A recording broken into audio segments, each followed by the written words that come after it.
2024ने शिकवलेले काही धडे. कधीकधी आयुष्यात खूप कष्ट करून सुद्धा हवं तसं यश मिळत नाही. एकच गोष्ट आपल्याला हवी असते, ती मिळवण्यासाठी आपण जीव तोडून मेहनत करत असतो. नंतर कळतं ती गोष्ट आपल्या हातात आलेली असते, पण अगदी थोडक्यात आपल्याला चकवा देऊन निघून जाते. आपण फुलपाखरू पकडायला जातो आणि ते हातातून निघून जातं, अगदी तसेच.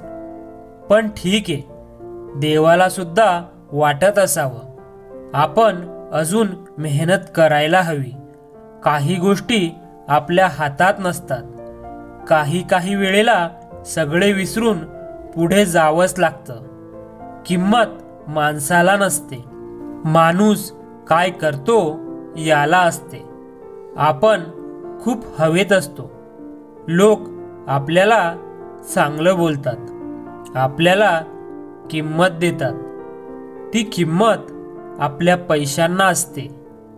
आत्ता परिस्थिती चांगली आहे आणि ती नंतर बदलून गेली तर आत्ता डोक्यावर घेणारी लोक फुटबॉलसारखे लाथा मारायला सुद्धा कमी करणार नाहीत. आपले आईबाबा सोडले तर आपले चांगले व्हावे असे मनापासून कोणालाच वाटत नाही. सगळे मित्र मैत्रिणी, त्यांना नोकऱ्या लागल्या, लग्न झाली की आपल्याला विसरून जातात. फक्त उरतो फक्त आपण आणि आपले आईबाबा आणि आपल्या जवळचे फक्त 2-3 माणसे येतात जातात, पण आपण स्वतःला कधी विसरायचं नाही. आपल्याला आवडते ते करत राहायचं आणि पुढे जात राहायचं. शेवटी स्वतःमध्ये रमून जाण्यासारखे दुसरे सुख कशातच नाहीये.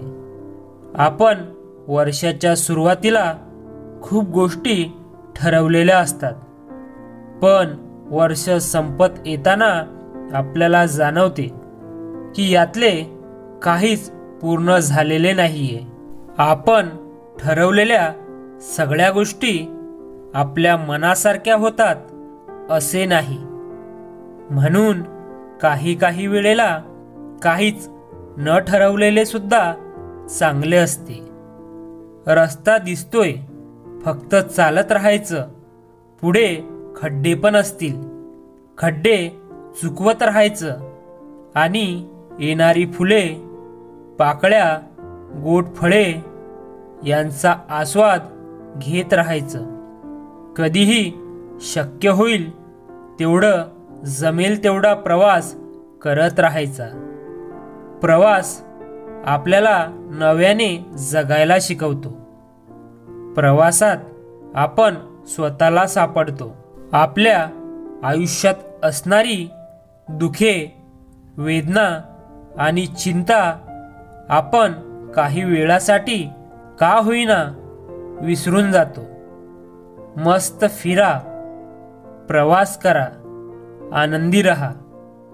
या 2025 नवीन वर्षात देव तुमच्या सगळ्या इच्छा आकांक्षा पूर्ण करो, हीच ईश्वरचरणी प्रार्थना. मित्र आणि मैत्रिणींनो, व्हिडिओ आवडल्यास व्हिडिओला लाईक करा, कॉमेंट करा आणि आपल्या मॉरल स्टोरीज चॅनलला नक्की सबस्क्राईब करा. धन्यवाद.